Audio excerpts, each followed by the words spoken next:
Bhaktivinoda Thakur, he appeared in 1838 at Binagar, district of Nadia, West Bengal. He was given the name Kedarnath, which is the name of Lord Shiva. And he was from a very wealthy and aristocratic family. At his birth, his maternal grandfather was a zamindar, like a local landholder, almost second only to the king of Nadia, and had hundreds of servants at his estate. So he was born into a very aristocratic environment. As a young boy, he remembers huge festivals at his grandfather's house, especially Durga Puja. Crowds of people would flock there. And on the ninth day, Durga Puja is very famous in Bengal to this day. And on the ninth day, many goats and buffaloes were sacrificed. And even though he was only 5 years old, he remembered that everybody was enjoying, but the goats and buffaloes weren't. He could understand that there was something that wasn't genuinely spiritual. It wasn't something that was for the welfare of everyone. Certainly the goats and buffaloes weren't enjoying. And he, even at the age of 5, he could see through whether people were performing genuine religion or were just sort of putting on a show. And he said at the age of 5 that most of the Brahmins, pundits, used to just come just to eat the meat there at the sacrifice, when they normally weren't allowed to, but they were at these kind of sacrifices. He was however very attracted to the recitation of Mahabharata and Ramayana. At around 10 years of age, he wanted to eat apples from an orchard, and there was said to be a ghost residing in that orchard. So a family friend told him that constant chanting of the name of Sri Ram would protect him. And from that day on, he would always walk around just chanting the name of Sri Ram, Ram, Ram, Ram, wherever he went. And he took great solace in that from a very young age.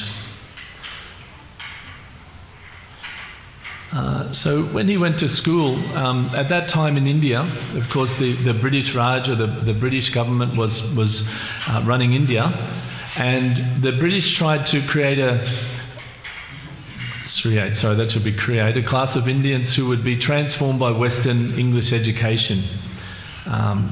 Thomas Macaulay wrote a famous paper saying that we can't educate everyone in India, but if we can get a class of the intellectual class and we can actually educate them in English, then they can educate the rest of India, and then the whole of India will become English.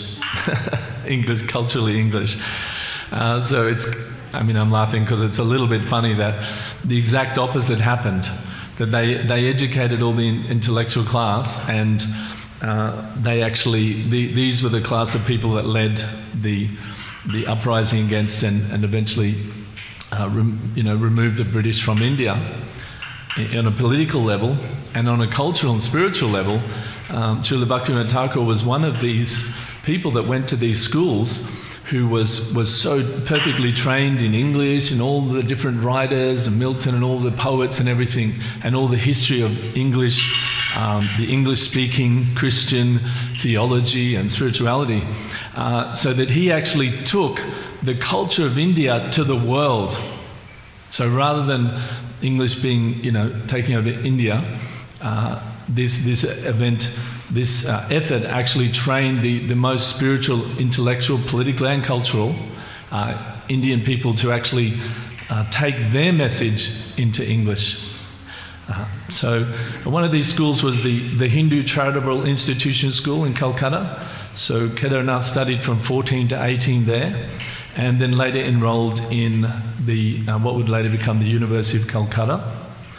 He developed his talents as a philosopher and debater. He studied many books on religion and spirituality, and as I said, all the Western philosophers as well, and acquired a deep appreciation for Christianity. And at this time he actually preferred Christianity over the impersonal ideas, the Brahmo group that was very prevalent at the time, which had a very impersonal idea of Hinduism, the idea that there is no ultimate personal God, there's no ultimate responsibility, there's no ultimate loving relationship. He didn't like these ideas at all, and he much preferred the Christian idea that there is a loving loving personal God, that we are responsible to Him and we can have a relationship with Him eternally in spiritual love. So he was actually very much appreciated this philosophy of Christianity, especially at that time, compared to the impersonalism that was very prevalent. And he began to be recognised as a great scholar and logician through discourses giving at the British Indian Society and other learned assemblies around Calcutta. Shortly thereafter, he took a job as an accountant and for a sugar merchant, and he was making one big sale, and then the person selling them gave him one bag of sugar on the side to say, you come back again, choose me again, and I'll give you another bag of sugar free on the side. And he was really disturbed by this. He didn't like this idea, and he thought that it was dishonest. So he went to the merchant, the person he was working for, and said, they've given me this bag. That's wrong. This is not how things should be. And the merchant sort of looked at him and said, I don't think you should be a businessman. I think, you have such high morals and such high principles that you need to be like a teacher or Brahman, someone like that. The business life will be difficult for you with these principles. So from a very early age, he was extremely principled, very deeply philosophical, and very learned, and very deeply searching for the absolute truth. Very soon after this, Kedarnath got the Bhaktivinoda Thakur, who was named Kedarnath at the time, he got the news that his grandfather was sick. When he arrived to see, he found his grandfather appeared well, but he said to him, don't leave here for 1 or 2 days, my life's coming to an end. And on the 3rd day, his grandfather had a slight fever. He sat up on the bed and he was just continuously chanting the holy name. And he called for Bhaktivinoda Thakur and said, after my death, don't stay here long, go along with your business. And he said, whatever work you do by the age of 27, that will be your life's occupation, and you'll become a great Vaishnava. I give you all my blessings. So immediately after saying that, he just left his body out of the top of his head. So you can see, this is an amazing death, leaving of the body. That when he wanted to leave, it was time to leave. He gave his final instructions, and then he just left his body like that. So Sri Kedarnath, he then took a job as a teacher, and he wrote at this time, I developed a feeling for pure bhakti, but I did not begin to practice it. While I was at the school in Midnapur, I decided that I would obtain and read books on the Vaishnava Dharma. There was a Jati Vaishnava Pandit at the school. Jati Vaishnava means, Ja means birth, so Jati means by birth, he's born as a Vaishnava. I learned from talking to him how Chaitanya Mahaprabhu preached the Vaishnava Dharma in Bengal, and that the history and teachings of Chaitanya were recorded in the book known as Chaitanya Charitamrita. I began to search, but I could not secure a copy of the Charitamrita. I had faith that by reading that book I would achieve happiness, but Vaishnava books were not in print then. So you can just imagine at this time in Bengal. So this is the home of Gaudiya Vaishnavism. This is Calcutta. This is the intellectual circles of Calcutta in West Bengal, where Lord Chaitanya himself appeared. So what to speak of no books on Chaitanya Charitamrita and Bhagavatam being available in the Western world? They weren't even available in West Bengal at this time. He couldn't secure a copy of Chaitanya Charitamrita. Right? So we can just imagine now, if we go to Bengal, if you look at not only ISKCON, but many other Gaudiya Maths and many other followers of Chaitanya Mahaprabhu, but even just look at ISKCON. There's hundreds and thousands every day. If you read the Mayapur TV, if you look at the Mangalati, they say 1,000 books, 100 sets of Chaitanya Charitamrita every day. So many books are going out of Lord Chaitanya, but at this time he couldn't even find a single copy of Sri Chaitanya Charitamrita. It's quite mind-boggling. So a bit about his family life. So Bhaktivinoda Thakur was married at a young age. His first wife died in 1861, leaving him with a 10-month-old son. He remarried 2 months later, the bride being a girl named Lalita, who later became known as Srimati Bhagavati Devi. She was also an exalted, liberated Vaishnavi, and she served Krishna along with her husband for her whole life. And there's a picture of Bhagavati Devi there. He was actually criticized by some of his relatives for remarrying so quickly, but he writes in his autobiography that he personally concluded there was no blame attached to it. He had to get on with his service, get on with his life. In total, he had 14 children between 1860 and 1891. He had 1 child with his first wife, then he had 13 with Bhagavati Devi. 1 of those died young, but 12 survived. So altogether, totally had 14 children. And there's some of them there, not all. Well, I can understand from what I understand of looking at other pictures, and I'll show you some later, that on the bottom left you can see Srila Bhaktisiddhanta Saraswati Thakur. I could be wrong, but that looks like him from the other young pictures you see.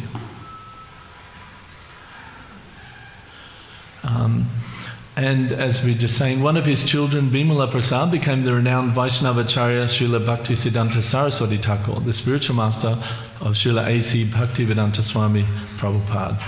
Okay?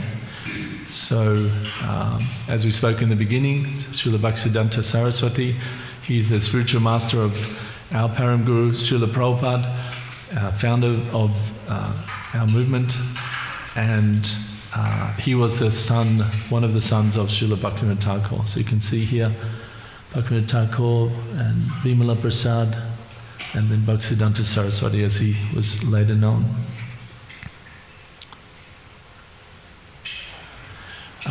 So he then obtained a government position. From being a teacher, he started to move into the government in legal circles. He wrote 2 poems which are very well received, and he took a position as a deputy magistrate at Dinajpur. And so he was 27 years old, so his grandfather's prediction was coming true. At Dinajpur, where he was first in the government service as a magistrate, he was able to obtain a copy of Chaitanya Charitamrita and Srimad Bhagavatam. And he wrote at this time, "On my first reading of Chaitanya Charitamrita, I developed some faith in Sri Chaitanya. On the second reading, I understood that there was no Pandit equal to Sri Chaitanya. Then I had a doubt. Being such a learned scholar and having manifested the reality of love of Godhead to such an extent, how is it that he recommends the worship of the improper character of Krishna? I was initially amazed at this, and I thought about it deeply. Afterwards I prayed to the Lord with great humility, 'O Lord, please let me understand the mystery of this matter. The mercy of God is without limit. Seeing my eagerness and humbleness, within a few days he bestowed his mercy upon me and supplied the intelligence by which I could understand. I then understood that the truth of Krishna is very deep and confidential, and the highest principle of the science of Godhead. From this time on, I knew God as Sri Chaitanya Mahaprabhu. I made an effort to always speak with renounced Vaishnava Pandits, and I came to understand many aspects of the Vaishnava Dharma. In my very childhood, the seed of faith in the Vaishnava religion was planted in my heart, and now it had sprouted. From the beginning I experienced anurag, and it was very wonderful."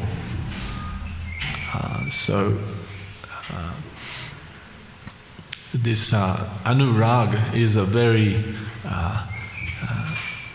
advanced stage of bhakti, actually. Raga means attachment, and so this is one of the very highest stages that the devotees who've been practicing for many years, decades, lifetimes even, can hope to come to this stage after very, very long practice. It's a genuine attachment for the service of Krishna, the Supreme Personality of Godhead, the spiritual, eternal Lord. And this doesn't happen overnight. It means no attachment to the material world anymore. It's raga, spiritual, deep spiritual emotion in the heart. Not just some attraction, or maybe I'll chant this mantra and I'll be happy, I'll be free from all these miseries and I'll associate with nice people and do things. No, this is a very deep, internal, spiritual attachment that takes over everything else. And Srila Bhaktivinoda Thakur, we can hear from this, he reached this stage very, very quickly. So we can confirm, infer from this that he was not a conditioned soul. He was not a conditioned soul that had to go through these stages, bhajana kriya, practicing anatta nivriti, giving up anattas.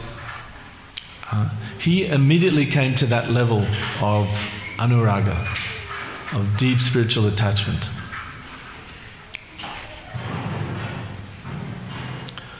And he wrote at that time, day and night I like to read about Krishna Tattva. Out of his ecstatic feeling for Sri Chaitanya, he wrote a Bengali poem called Satchidananda Prema Lankara.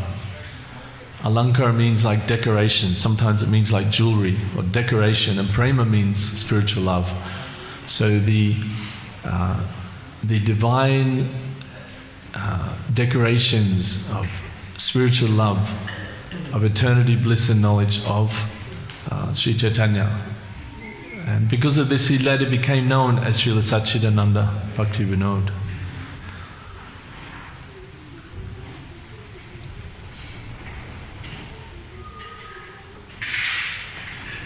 Soon after this he passed his law examination and he obtained service, he requested service in Jagannath Puri.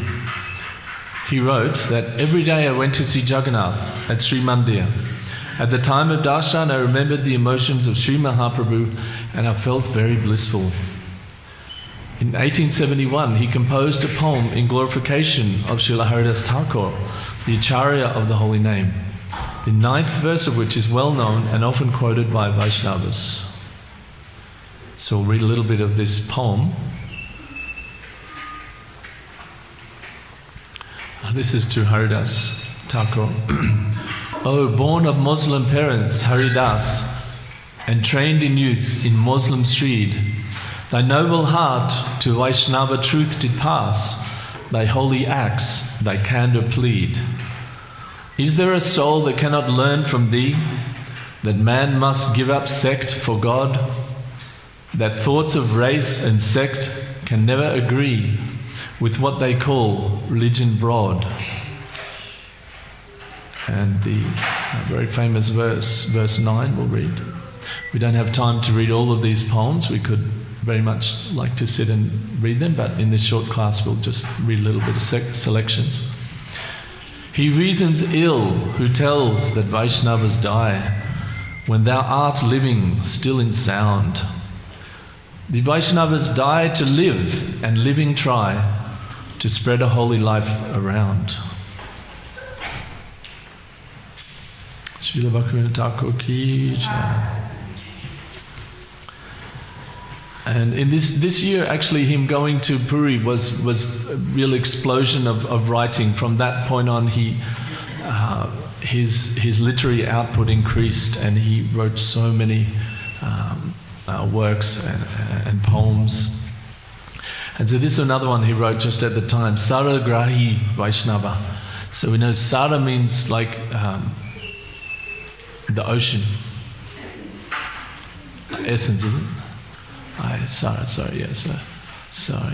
So Sara is the essence, right? And Grahi means to grasp. It's like the same English word is coming through the Latin, and so grasp or Grahi means the same thing. So Sara Grahi means someone who can grasp that essence, that actual. What is the real meaning of Vaishnavism, of worship, of being a devotee of God? What is the essence? Not, there's so many religions that worship God in this world. And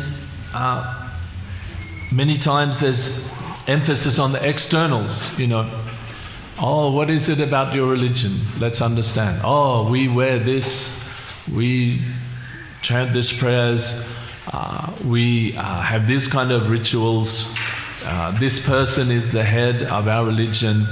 All of these different external things are there. Many, many different religions are there. But what is the essence? Sara essence, grahi grasp. Who can grasp the essence of religion? And Srila Prabhupada would say many times, religion means to love God.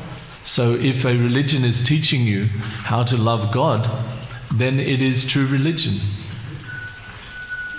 It doesn't matter about the externals. It's not. It's just the way you interact with it. So this is a very wonderful poem as well. We'll read a few slokas from this.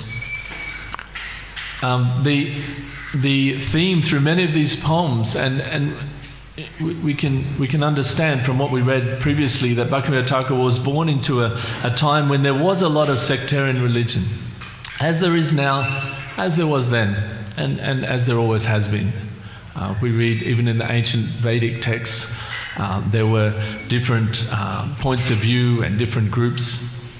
So at that time, there was a lot of sectarianism, and the followers of Christianity, who were mostly British people, were trying to establish their philosophy, and literally making whole schools to try to inculcate their philosophy onto people who are followers of the Vedic. And then you have the Islamic followers of Muhammad who were trying to. So there was a lot of sectarianism, and throughout the writings of Bhaktivinoda Thakur, we see that he's again and again has such a broad vision of what is worship, what is real religious life. This is actually Srimad Bhagavatam says that in the very first sloka, that real religion is not cheating religion. It's religion that actually goes to the essence of how the soul can love God. What is Jesus says? Love the Lord God with all your heart, and treat others like you would like to be treated yourself. But this is the first commandment, to love God with your heart. And this is the instruction of all genuine teachers, spiritual teachers. So I'll read a bit of this poem. Man's life to him a problem dark, a screen both left and right. No soul hath come to tell us what exists beyond our sight. But then a voice, how deep and soft, within ourselves is left. Man, man, thou art immortal soul, thee death can never melt. For thee thy sire on high has kept a store of bliss above. To end of time thou art, oh, his, who wants but purest love. Forget the past that sleeps, and never the future dream at all, but act in times that are with thee, and progress thee shall call.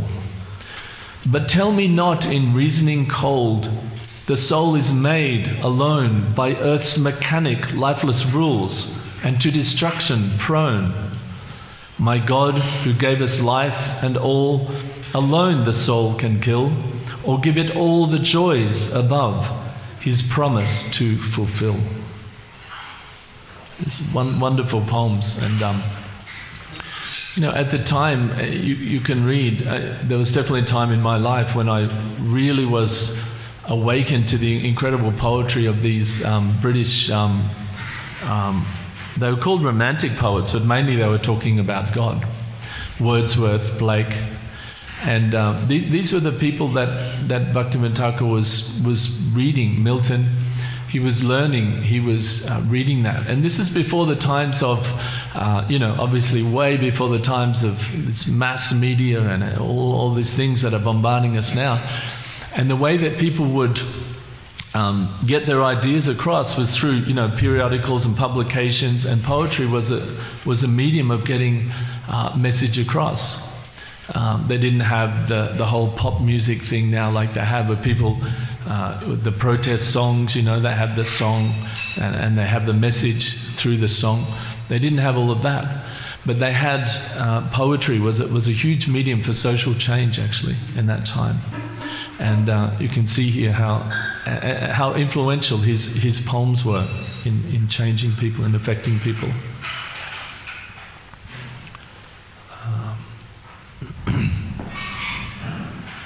It'd be nice to have like a poetry reading day one time, some part of the thing, right? We could read the poems of Bhaktivinoda Thakura. It'd be so nice, no?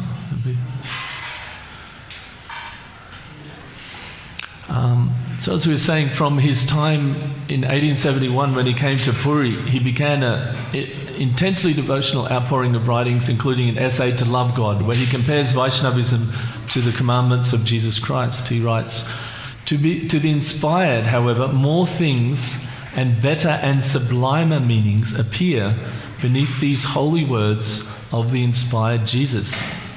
He teaches man to love God and not to know, infer, hate, or think of God. I'll just read that again. He teaches man to love God and not to know, infer, hate, or think of God. He tells us that man in his absolute state is not the intellect or the body, but is the pure soul itself. The essence of the soul is wisdom, and its action is love, absolute. The absolute condition of man is his absolute relation to the deity in pure love. Love then alone is the religion of the soul, and consequently of the whole man. I'm sure he would have written man or woman or something else if he was alive today. But this is... So he's having a deep appreciation for the words of Jesus, and we don't have time to go into it, but this, if you have time to look at this essay, To Love God, he actually talks about all the 5 rasas, so the 5 primary relationships between the devotee and the Lord, and he draws them out of the Christian teachings and says, oh, this is that and this is that relationship, and he compares it all, and then finally he gives the ultimate Madhurya rasa.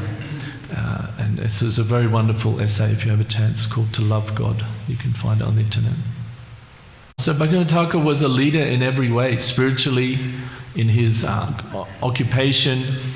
He was in charge of reforming the temple administration at Puri. Wherever he went, the British government they'd be basically fighting to have him come and be the magistrate of their area, because they knew he was so fair, he was so deep and well liked and moral, that he was able to keep everybody happy and make everybody happy in their occupation. When he returned to Nadia, and you can see this now if you go to from Mayapur, where the ISKCON Temple is, across the Jalangi, you go to Swarupganj, and just a little bit up there is Bhaktivinoda Thakur's house, and you can see that there's still a railway to this day. You can see the remnants of it. They built a small gauge railway from his house at Swarupganj, so he could be very close to the birthplace of Sri Chaitanya Mahaprabhu, and also go to the court in Krishnanagar, which is maybe 3, 4, 5 kilometers. It's not far. But the British actually built a railway directly to his house. That's how much they appreciated his service and wanted him. He was so valued. Just quickly, his daily routine.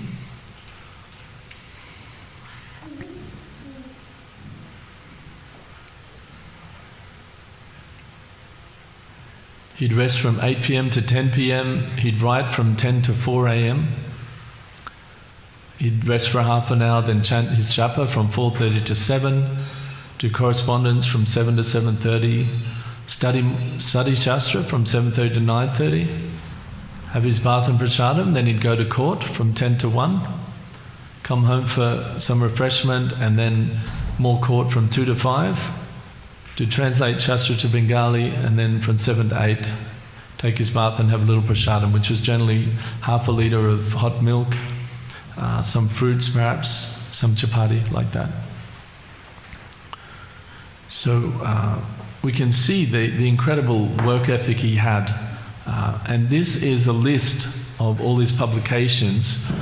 And you can just imagine, like, if you've ever tried to write a book or even write an essay or write an assignment for university or whatever, you know how long it takes to write. It takes a long time to write things.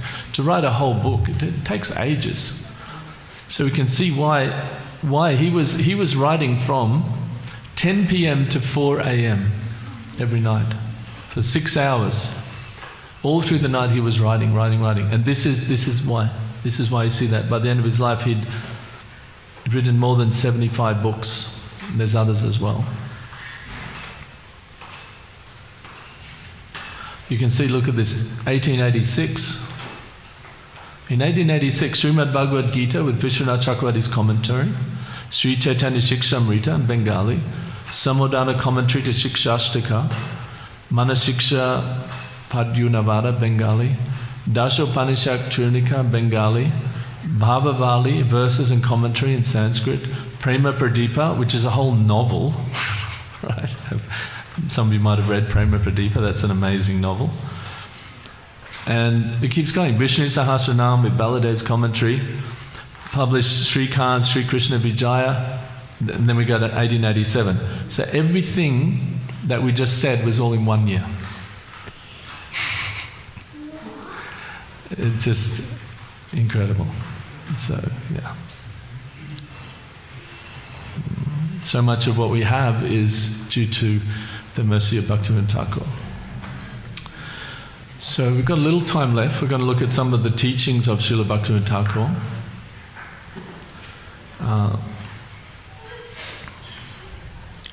There's a book called Bhaktivinoda Vani Vaibhav, which is it's published by ISKCON devotees in English translation, but it was put together by a disciple of Srila Bhaktisiddhanta Saraswati on his request. And he took all the teachings of Bhaktivinoda Thakur and he posed questions. He said, oh, what about this? And then he gave the answer from Bhaktivinoda Thakur's teachings. So these next few slides are from that book. If you have done, I mean, as ISKCON devotees, we first of all study Srila Prabhupada's books very carefully. And we make sure we read Bhagavad Gita, read the whole Bhagavatam, all the Srila Prabhupada's books, and we understand them. So that we're understanding Bhaktivinoda Thakur through the eyes and through the guidance of Srila Prabhupada. This is the Vedic system. I'm studying another Vedic science with a group of people, and someone on that forum made the comment that there was some discussion about this guru's teaching, and it's a Vedic material science, Jyotish, and they said, oh, but his guru has this instruction, therefore you have to accept that, end of story. He's above him and he says that, so that's it. And actually, this is not actually the Vedic system. The Vedic system is that the guru who's there with you, the person who's teaching you directly, they first of all, they know you, they know the time and place, they know where you are, they know what you need, they know what is confusing, they can put things in perspective.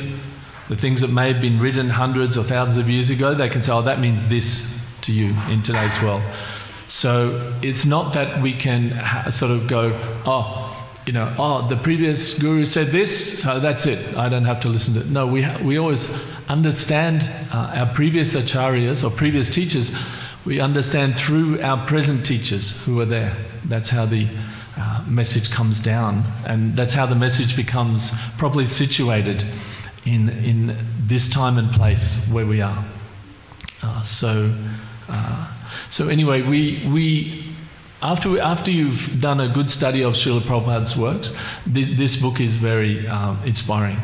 This book is very inspiring. Sri Bhaktivinoda Vani Vaibhav. Especially so if you don't have time, if you're a little time poor, you can open to anywhere, and it's one question, and it's Bhaktivinoda Thakur giving 3, 4, 5 lines on that exact question. Right? So that's. Have you read that book, right? You've seen that book? So yeah, it's a really wonderful. So we'll just look at some of these instructions here. We could probably we could definitely give a whole class on any one of these, so we won't take too much time. Time's running out now. So the question is, what process should a practitioner who is full of anarthas follow in the course of chanting the holy names? Bhaktivinoda Thakura says that every day a person should give up the disturbance caused by material enjoyment and chant with love for a while in a solitary place. Gradually he should try to increase the duration of this process. Finally, a wonderful mood will be awakened in him and will remain constantly. So of course he's not talking about going off to the forest or so. Solitary place means, for us, it means a place where we can focus on our chanting. Right? So it might be after Mangalarti we can sit here and there's nothing else happening, we're just focused on our chanting. Right? If we're in our house and we have children and so forth, it means waking up a little earlier before everybody else waking up, and we have some time to just focus on our chanting. That's all we're doing. Right? So it says every day chant with love for a while in a solitary place. So in other words, with nothing else, no other things that we have to do, we're just chanting. And we have to keep coming back to that. Maybe there's an emergency and we're doing a program, whatever, we're chanting while we're driving, or we have to chant on the clicker because we're going here and there. But we have to always come back to just chanting with nothing else. Because I did my 16 rounds just walking around in the shopping centre with the clicker or something. No, that we have to, okay, maybe that was an emergency. I had some service I could do. The children were sick, I had to do something like that. But then we have to bring this back. This is a very important point.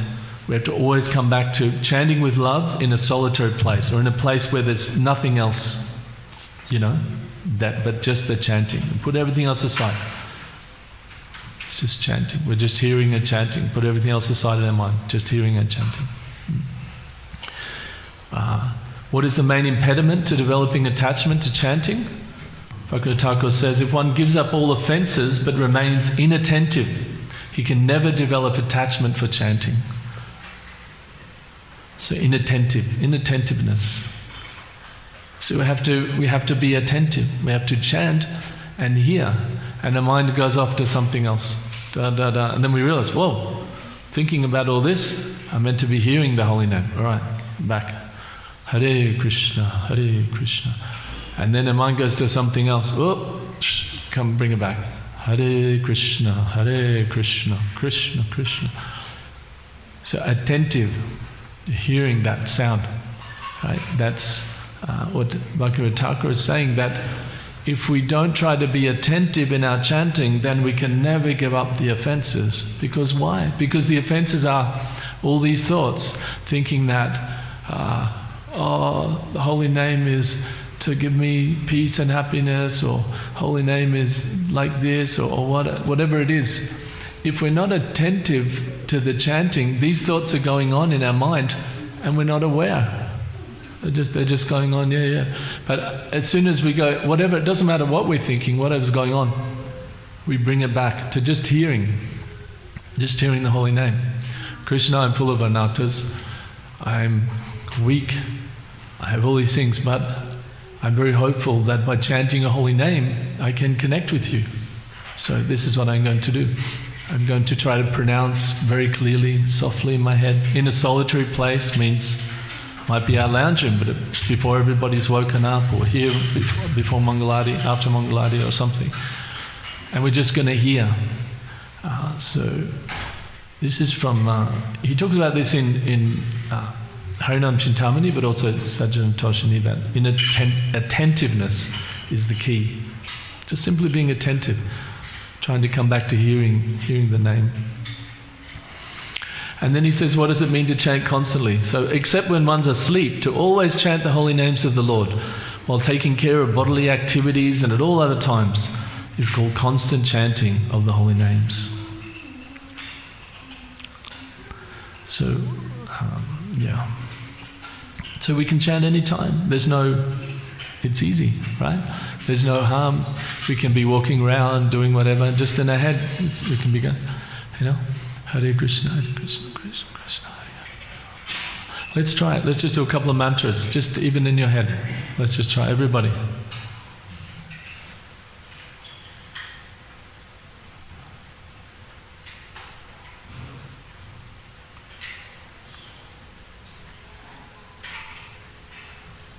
Did you feel the environment change?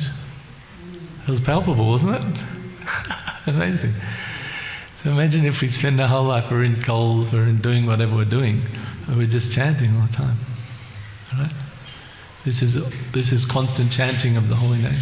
We can do it, it's very easy. It doesn't cost anything. And actually we feel very happy, feel very peaceful. And we won't get affected by external things, and we'll develop love for Krishna 24/7. Amazing.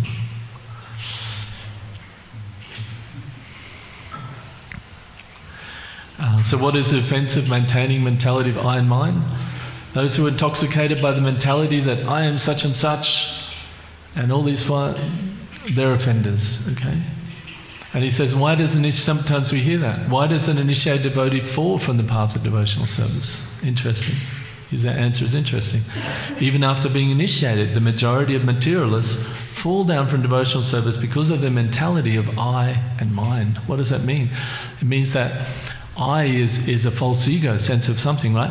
I am something, something, something, and in the material world, I am a whatever, and mine, this is mine, these are my things, but also this is my mentality, this is how I think.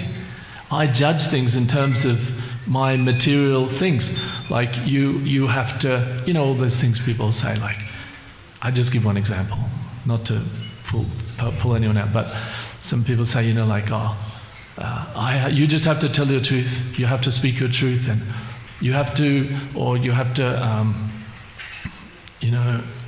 own it, or something like this. All of these things, like, where is that in our devotional scriptures given that we should have these understandings? So sometimes we have these things and we say, oh, that's true, and then, but that's my mentality from previous, right? But that's actually a block. That's actually a block to chanting, right? Because who are we actually? Are we a person that has all these ideas and everything? No, we're a pure spirit soul, right? We have no emotion about this material world actually at all. Like the spirit soul, they're not interested. Our soul is actually not interested. It's just going along with it. We have some desire, experience something. So this is a very deep thing that even after being initiated, we have to give up this idea of I and mine, who I am, and what are my things of this material world, right? We have to allow the holy name to work on our soul and take us beyond these things. So,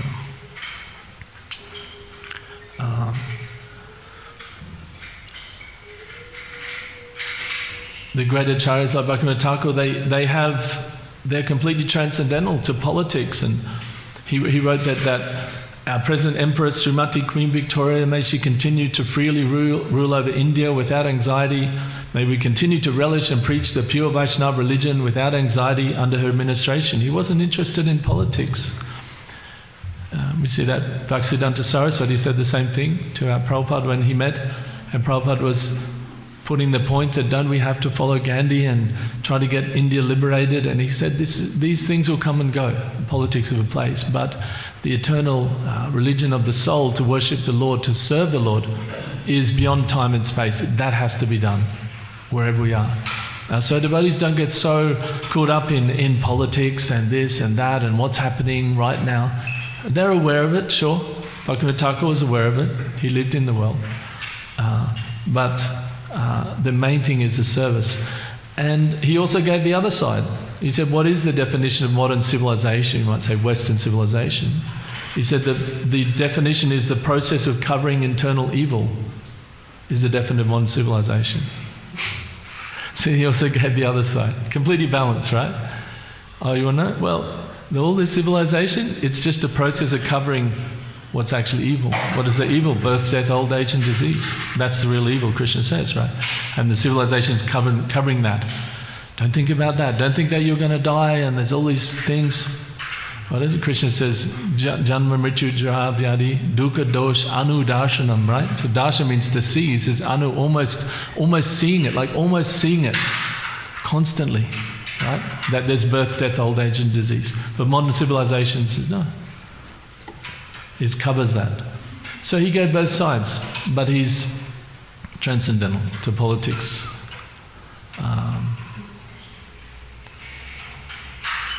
We're almost out of time. Is there any questions? So, yes? No? Yeah. Oh, okay. Well, we can have comment. Right, we'll just quickly go. I just quickly want to give a couple of. If the home's favourable for devotee service, he shouldn't leave it. It's his duty to remain a grihastha and live with detachment. What's the purpose of marriage? Those who possess a material body made of flesh and blood are always inclined to associate with women and women with men. So to minimize this inclination, marriage is recommended. Those who wish to become free of the codes of marriage are almost like animals. Right? So there's no harm to be married peacefully, have a relationship between husband and wife, but to want to have that outside of marriage and just it's like a animal society, basically what animals do. Is associating with his wife one of the limbs of devotional service? It's not a limb of devotional service for a household to associate with his wife, but it has been accepted as sinless as long as one uses such association to maintain family life. So the association between husband and wife is not devotional service per se, but it's not sinful. There's a story I can tell in that regard, but we don't really have time. Maybe another time we can go into that. I put this quote in because oftentimes we hear a lot of, I don't have to have a reason for putting it in, it's writings of Bhaktivinoda Thakur. But I think it's pertinent because sometimes we hear a lot of the other side that in Vedic side of this marriage is that there's no thing as leaving marriage, which is true, obviously. But Bhaktivinoda Thakur gives the other side as well. That's one reason. And the other reason is that sometimes at the moment there's a certain group of people who are giving a sort of ultra-conservative view of women's place in devotional service, which is, I think, this is very, very much against that, this shloka, that yes, men and women should try to be peacefully married, and women are obviously combined with their husbands, work together. But he says, and I'll read this, it is essential for women devotees to give up the association of their non-devotee husbands. It's difficult to consider the non-devotee a husband because such an illusory enjoyer acts like a bull and proudly considers himself as the master.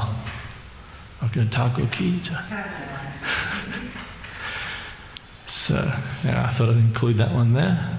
That's sociology. Varnashram is the social structure of the Vaishnavas in their conditioned stage.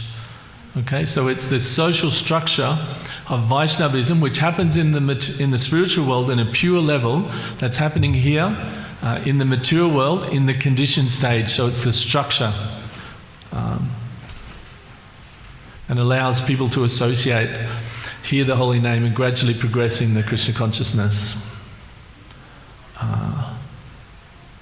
If love of God is perfect, then why does attachment develop for objects not related to Krishna? Very wonderful answer Bhaktivinoda Thakur gives, that just as a childless father does not develop affection for a child, or an unmarried woman does not realize affection for a husband, those foolish persons who are attached to objects not related to Krishna cannot understand love of God. Such a simple point. He gives it there. Such a good example. Right? If a father doesn't have a child, he doesn't develop affection for a child because he doesn't have a child. So if one doesn't deal with objects related to God and serve God and develop that love, they cannot understand God. And there's nothing greater than love of God, greater than liberation. And we'll leave it there. That's all I have today. Thank you very much for coming. Bhaktivinoda Thakura ki jai. Radha? I just wanted to quickly say how I appreciate so much what you've shared with us today. I think it's so important that we understand our forefathers. I mean, he was such a revolutionary thinker. He was so, I mean, for that time, you look back at time and you think, it was uncivilized and everything, when you're young. I mean, I was raised a devotee and I don't really know about Thakura, but this has really showed me quite in depth who he was. So thank you so much for that. And I specifically came because I wanted to learn more about him. And it's so important for us all to know who he is, and everybody before him as well. And on the point of chanting in public, it's actually when we're doing that, because I noticed myself doing that a lot, like going to Coles and suddenly there's a tune coming out of me. I'm starting chanting, Hare Krishna, it gets a little louder, I'm like, okay, maybe I should. But actually we're benefiting. Definitely, yeah. The surroundings, because it's sound vibration. I mean, sound healing is such a big thing now. And so if we're singing in our mind, or when we're driving, for instance, so every living entity that we roll over in the vehicle, the chanting is actually, it's so powerful that it penetrates ether. And so all the living entities around us, they ultimately benefit from the chanting. Whether it's in our head or whether it's coming out a little loudly, or whether we're in the car and we're like rock and rolling, Hare Krishna, there's some nice melody that we're playing. So I really appreciate that, the significance of that, and how you mentioned that today. I'm better at that than sitting quietly in a meditative space. So thank you. Okay. Appreciate it.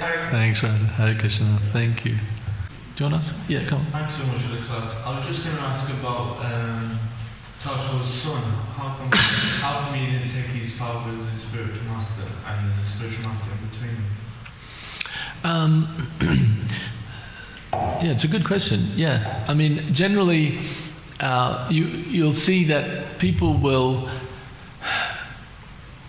they'll have their father, even if their father's a devotee, a Vaishnava, they'll still want to take a spiritual master that gives another perspective, gives another, it said you have two births, one by the father, mother, and then one by the spiritual father, the spiritual master. So we find that wives don't generally take initiation from the husband or vice versa. These are family relationships, and it's, he could have, and in fact he did initiate him, really. And even Srila Prabhupada makes the point that he said that actually my father, Gaur Mohan Dey, he taught me everything about Vaishnavism. He said he taught me everything, and my spiritual master, he especially taught me about distributing books, how to spread this information, knowledge to everybody else. But even Srila Prabhupada noted that his own father inculcated in him, because when you're very small, right, you're so impressionable. We see that there's so much of on the negative side, there's so much of traumas and things that people have at a very young age that just affect their whole life. It's very difficult, because that's when your whole psychology is being molded, your whole view of the world, right? If people treat you a certain way, then later the psychologist can see, this is coming out because in the first few years of life. So imagine the first few years of life, there's chanting of Hare Krishna, there's a pure sattvic environment, there's no craziness in the home, there's all that. And if you do some nice service, then you get great blessings. So that is inculcated at a very young age. So yes, in theory he could have taken initiation from his father. He definitely could have. But Gaurkishore Das Babaji was a very amazing soul. You can read about him. He only took one disciple, which is Bhaktisiddhanta Saraswati Thakur. He would sit down by the bank of the Ganges. He would sometimes go and chant like literally in the toilet. And if you've been to India, the toilets are they're not like here. They're like something else. And he would literally just go and chant there, so other people wouldn't come and hassle him for blessings. Oh, Baba, give me blessings for my this and that. So he was just a completely transcendental personality. And so he was very attracted to take initiation from him. But you're right, in theory he could have. So, yeah.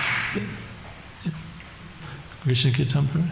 No, I'm just wondering, Srila Jagannath Babaji does not mention it. I was wondering what part he played, what point he came into Bhaktivinoda Thakur's life. Yeah, there's so much of Bhaktivinoda Thakur's life that, like, you literally, I was thinking, you'd have to sort of give a seminar that went for 8 hours for like 7 days, and that would just be the minimum.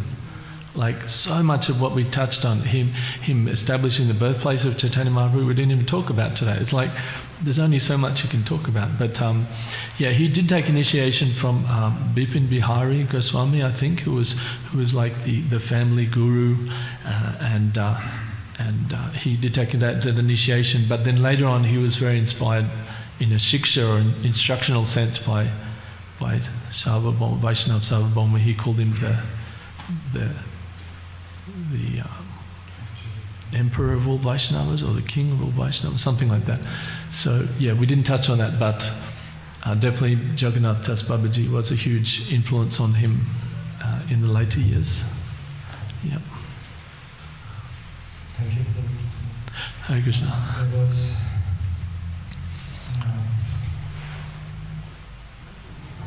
an important time when we had a discussion on the position of Raghunath Das Goswami with his first Diksha Guru. And then Bhaktivinoda Thakur had realized that there's a limitation in his adhikari, how far he can explain the Rasika Pasanas.